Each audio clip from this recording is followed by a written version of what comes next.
मलाबार हिल पर मेहरा परिवार एक शानदार हवेली में रहता था, जहां से अरब सागर का खूबसूरत नजारा दिखता था। मिस्टर विक्रम मेहरा एक सफल बिजनेसमैन और उनकी पत्नी अंजलि अपनी 25वीं सालगिरह की तैयारी कर रहे थे।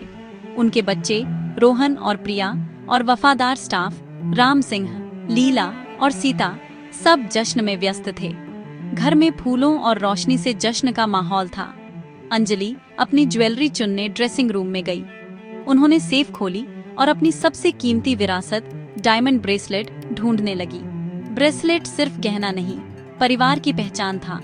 हवेली बाहर से परफेक्ट थी, लेकिन अंदर कुछ बदलने वाला था। परिवार की दुनिया हिलने वाली थी। कुछ ही पलों में सब कुछ बदल जाएगा, और यह सब एक गुम हुए ब्रेसलेट से शुरू होगा।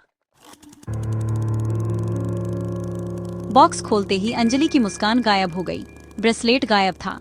उन्होंने पागलों की तरह ढूंढा, लेकिन खानदानी चीज गायब हो चुकी थी। विक्रम उनकी परेशानी देखकर घबराकर अंदर भागे। दोनों ने मिलकर ड्रेसिंग रूम छान मारा, लेकिन ब्रेसलेट नहीं मिला। तब एहसास हुआ ये चोरी हो गया था। खबर फैलते ही उत्सव का माहौल शक और डर में बदल गया। विक्रम ने सबको मेन हॉल में इकट्ठा किया, परिवार और स्टाफ। सेफ को तोड़ा नहीं गया था, किसी ने यहीं से लिया है। अब हर कोई सस्पेक्ट था। नौकर एक लाइन में खड़े थे, चेहरे पीले पड़ गए थे। घर को जोड़े रखने वाले रिश्ते टूटने लगे। घर जो कभी हंसी से भरा था, अब शक से गूंज रहा था। गायब ब्रेसलेट मेहरा परिवार की परफेक्ट दुनिया में पहली दरार थी। सच की तलाश शुरू हो चुकी थी। मलाबार हिल पर वो घर अब कोई सेफ जगह नहीं थी।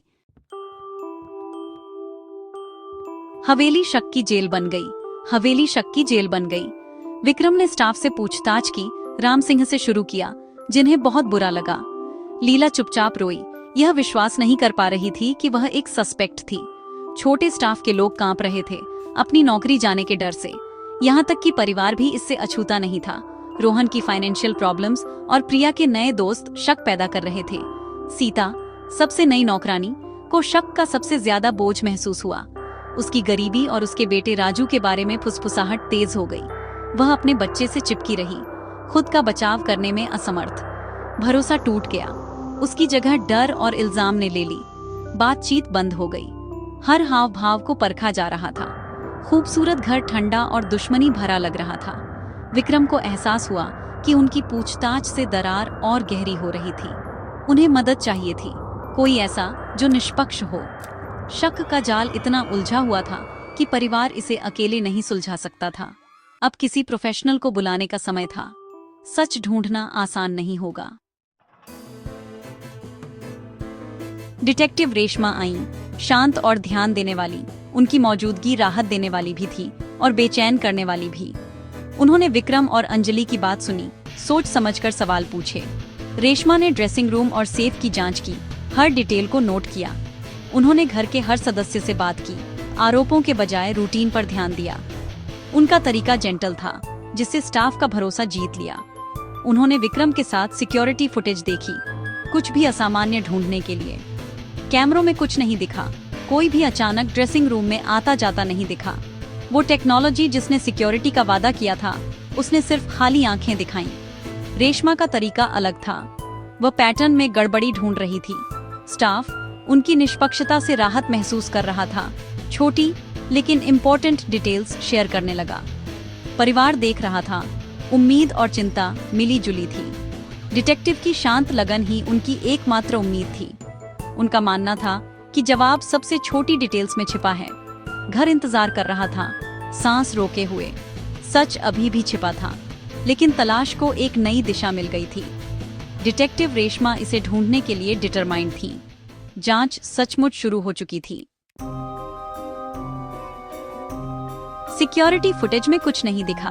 पहले तो विक्रम की फ्रस्ट्रेशन बढ़ी, लेकिन रेशमा ने वीडियो को फिर से देखा। धीरे धीरे उन्होंने मास्टर सूट के दरवाजे के पास एक छोटी सी हरकत देखी। यह राजू था, सीता का छोटा बेटा। अपनी लाल खिलौना कार से खेल रहा था। वह मुश्किल से दिख रहा था, अपनी दुनिया में खोया हुआ। रेशमा ने पूछा, ये बच्चा कौन है? विक्रम ने इसे यह कहकर टाल दिया, बस सीता का बेटा, हार्मलेस। लेकिन रेशमा ने जोर दिया, बच्चे वो चीजें नोटिस करते हैं जो बड़े मिस कर जाते हैं। उन्होंने सीता और राजू से बात करने का रिक्वेस्ट किया। विक्रम को शक था, लेकिन वह मान गए। कभी कभी सबसे छोटा गवाह सबसे बड़ा सुराग रखता है। रेशमा का मानना था कि राजू ने कुछ इम्पोर्टेंट देखा होगा। जांच का फोकस बदल गया, बड़ों से एक बच्चे की मासूम आंखों पर। जवाब जितना किसी ने सोचा था उससे कहीं ज्यादा सिंपल हो सकता है। अगला कदम साफ था, राजू से बात करो। घर इंतजार कर रहा था, तनावपूर्ण और शांत। सच करीब था। सीता लाइब्रेरी में आई, राजू का हाथ पकड़े हुए। लड़का उसके पीछे छिप गया, उस डरावने कमरे से डरा हुआ। रेशमा उसके लेवल तक घुटनों के बल बैठी, उनकी आवाज जेंटल थी। नमस्ते राजू, क्या तुम्हारी लाल कार बहुत तेज है? राजू ने सिर हिलाया, बोलने से बहुत डरा हुआ था। रेशमा धीरे से बोली, क्या तुम्हें खेलते हुए कोई चमकदार खिलौने मिले? राजू ने अपनी माँ की तरफ देखा, फिर फुसफुसाया, एक चमकदार खिलौना, एक चमकीला चमकदार खिलौना। रेशमा की धड़कन तेज हो गई, लेकिन वह शांत रही। वह अब कहाँ है? क्या तुमने उसे छिपा दिया? राजू ने फिर से सिर हिलाया। सच एक बच्चे की मासूमियत से छनकर आखिर सामने आ रहा था। सीता रिलैक्स हुई, रेशमा की दयालुता को महसूस करते हुए। कमरे का तनाव कम हो गया जैसे ही राजू ने बात करनी शुरू की। डिटेक्टिव का धैर्य रंग लाया। अगला सुराग अब सामने आने वाला था। गायब ब्रेसलेट पहुंच में था, रहस्य सुलझ रहा था। क्या तुम मुझे अपनी सीक्रेट जगह दिखा सकते हो राजू? रेशमा ने पूछा।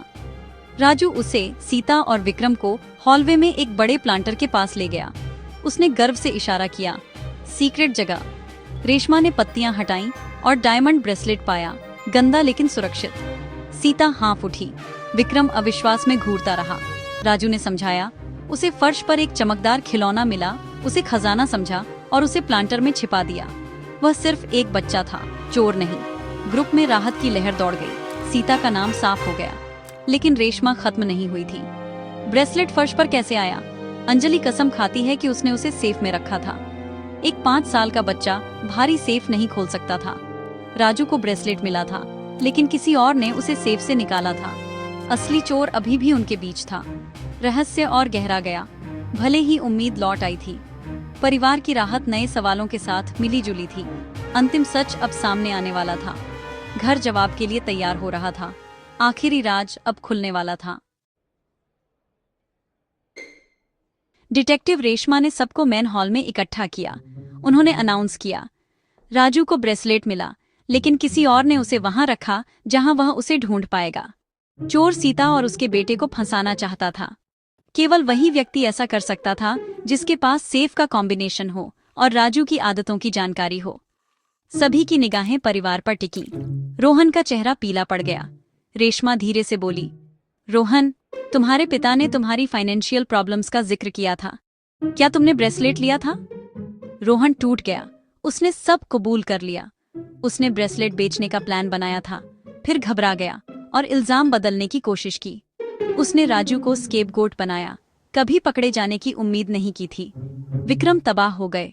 धोखा अंदर से आया था। परिवार की परफेक्ट दुनिया टूट गई, बाहरी लोगों से नहीं बल्कि अपनों से। सच दर्दनाक था, लेकिन जरूरी था। असली चोर बेनकाब हो चुका था। घर शांत था, सबक साफ था। एक बार टूट जाने वाला भरोसा फिर से बनाना मुश्किल होता है। ठीक होने का रास्ता लंबा होगा। कबूलनामे ने परिवार को सदमे में छोड़ दिया। विक्रम ने सीता से माफी मांगी, उसे नौकरी की सिक्योरिटी और राजू के लिए एक ट्रस्ट फंड देने का वादा किया। सीता की डिग्निटी किसी भी गहने से ज्यादा चमक रही थी। रोहन को परिणाम भुगतने पड़े।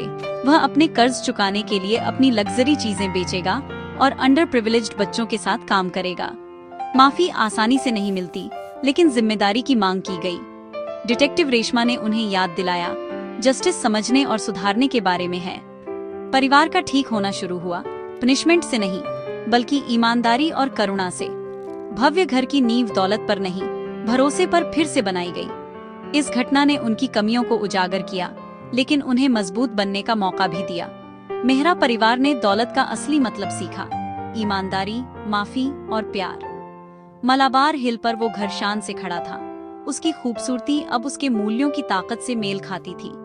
गायब ब्रेसलेट का मामला ड्रामा के साथ खत्म नहीं हुआ, बल्कि रिडेम्पशन की एक शांत यात्रा के साथ। डिटेक्टिव रेशमा की समझदारी बनी रही, जो यह याद दिलाती थी कि सच में क्या मायने रखता है।